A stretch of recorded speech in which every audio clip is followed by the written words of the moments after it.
J'ai abordé rapidement dans la première capsule vidéo la notion de figure de style. J'aimerais revenir dans cette deuxième capsule vidéo donc sur la définition d'un certain nombre de figures de style qu'il faut connaître pour le niveau quatrième. Alors les figures de style sont des procédés d'écriture qui produisent donc des images qui permettent donc de créer du sens. Il y a 5 figures de style à connaître au total. Je vais donc faire la liste avec vous, vous les expliquer une par une et vous donner des exemples que, sans le savoir, donc vous connaissez déjà. La première figure de style à connaître, c'est la comparaison. Elle consiste à rapprocher deux éléments à l'aide donc d'un outil de comparaison tel que le mot comme, pareil à, semblable à.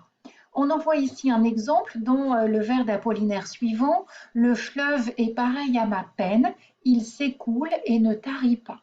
Donc ainsi, le poète ici compare sa peine à un fleuve qui ne cesse donc de couler. Le rapprochement entre les deux éléments est fait grâce à l'utilisation du mot outil pareil. La deuxième donc figure de style à connaître est la métaphore. Dans la métaphore, on rapproche deux éléments sans outil donc de comparaison. Partons donc de l'exemple vu dans notre poème de Victor Hugo. J'ai dans l'âme une fleur que nul ne peut cueillir. Ici, la fleur, donc, c'est le symbole de l'authenticité des sentiments du poète pour sa bien-aimée. Il n'y a pas donc d'outil de comparaison entre la fleur donc et les sentiments. Je passe ensuite donc à la personnification. C'est une figure que vous connaissez bien qui consiste à donner des caractéristiques humaines à un objet, une idée ou un animal. C'est une figure de style qu'on a vue dans le sonnet donc, de Louise Labbé Je vis, je meurs, ainsi amour inconstamment me mène.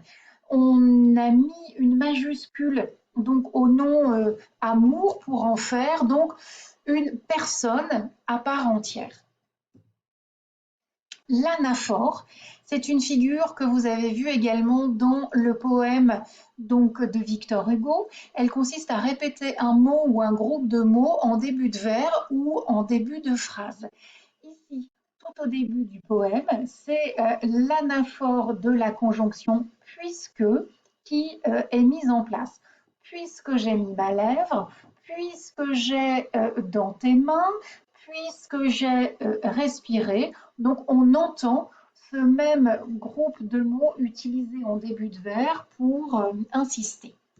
Nous passons donc à la dernière des figures de style à connaître, c'est l'antithèse. Elle consiste à associer deux mots de sens opposés. Cette figure de style, tu la connais aussi parce qu'on l'a déjà vue dans notre sonnet de Louise Labbé. C'est le fameux exemple « je vis, je meurs »,« je me brûle et me noie ». On a donc là, ici, deux antithèses, c'est-à-dire deux oppositions entre je vis, je meurs d'une part et je me brûle et me noie d'autre part. Donc, c'était les 5 figures de style à retenir, la comparaison, la métaphore, la personnification, l'anaphore et l'antithèse.